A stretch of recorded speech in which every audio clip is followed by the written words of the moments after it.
maxamed cabdi boosh waxa uu barnaamij soo saare ka yahay Home Cable TV oo ka mid ah telefishinada loogu daawashada badan yahay uguna caansan geeyiga Soomaalida. maxamed waxa uu kuliyadda xiriirka caalamiga ah iyo diblomaasiyadda ka diyaariyaa jaamacadda New Generation, waxaana uu si kooban u sharaxayaa isbeddelka aqooneed iyo horumarka dhanka waxbarashada ay ka sameeyeen muddadii ay jaamacaddan dhiganayeen. طبعا isbeddelku wax jiraya dee suxufigu faham buu yeelanayaa adduunyada iyo siyaasadeedu say tahay, falanqayn buu samayn karaa.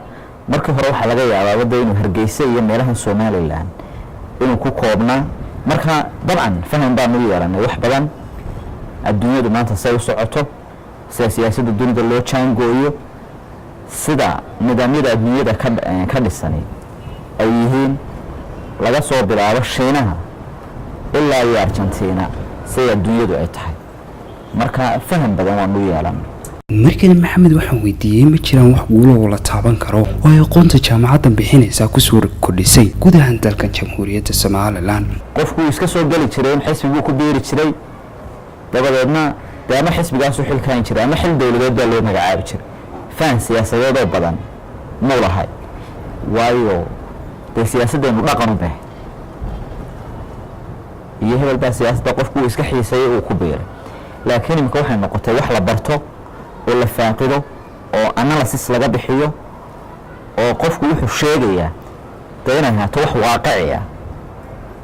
imika qofna waxaan waaqicayn sheegi maayo qof wax barta. si kastaba ha ahaatee khilaafka saxafiga iyo siyaasigu waxa uu ahaa mid in badan soo noqnoqonayay. waa kan maxamed oo mar kale si kooban u sharaxaya aragti ahaan halka ay siyaasiga iyo saxafigu kala taagnaayeen iyo sida ay aqoonta jaamacaddan laga dhaxlay wax uga beddeshay. horta farxaanow siyaasadda iyo saxaafadda wax kala madhan maaha.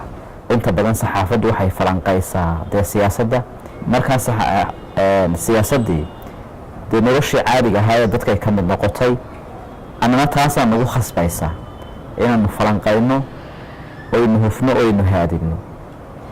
waxaa dhici jirtay dee qof siyaasi oo siyaasiyiintu isku mid maaha. qof waxaa jira muddo dheer wax baranaya, siiba siyaasadda baranaya. waxaa laga yaabaa markuu qofkaa wariyey ninkana waxaanu ka hadlay dee wuxuu soo jiray malaa adduunya kale uu ka sheekaynaya. markaa qoladii New Generation siyaasadda ka soo baxday ee saxafiyiintaha iyo qoladii siyaasiyiintaha dee iminka isfahan baa jira, khilaafkii baa yaraaday, labadii qolob waxbaa la baray. jaamacaddan aad iyo aad baan ugu mahad celinayna. isku soo wada duuduubo inta badan saxafiyiintu waxay xogogaal u yihiin baahiyaha bulshada. haddaba maxay tahay waxa cusub ee xambaarsan tahay weedha saxafigu? farxaanow horta jaamacadda New Generation waan ku bogaadinayaa markii kuuliyaddan ay keeneen.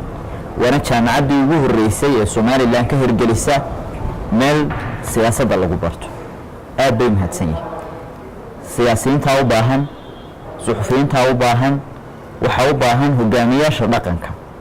dabcan imika waxay ka hadlaan waa siyaasad oo dhaqanka iyo geedka kama hadlaan.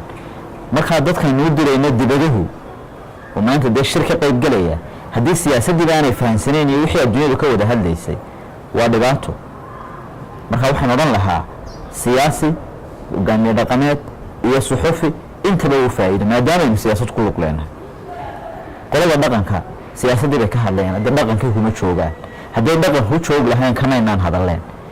marka cid waliba waxaan kula talin lahaa in courseskaasi jaamacadda New Generation ay bixinayso muddada 3 sano soconaya iyo kuwa gaagaaban ay bixiyaanba ilaa heer master baa imika ayaa jira in laga faa'iidaystaan soo jeedin lahaa.